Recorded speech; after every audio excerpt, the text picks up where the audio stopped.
வணக்கம். இன்றைய தலைப்புச் செய்திகள். நாட்டின் நீண்டகால பிரதமராக இருப்பேன் என கற்பனை கூட செய்ததில்லை. பிரதமர் மோடி பேச்சு. ஊடக சுதந்திரத்தை முடக்கவில்லை. அமைச்சர் ராஜ்மோகன் பேட்டி.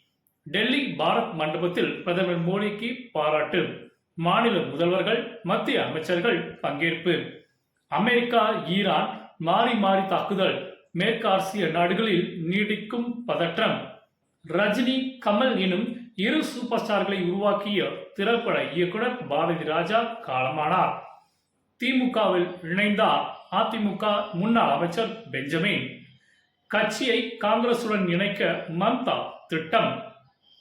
டெல்லியில் சோனியா, ராகுலை சந்தித்தார் முதல்வர் விஜய். பாஜகவில் இருந்து விலகுவதாக அமர் பிரசாத் ரெட்டி அறிவிப்பு.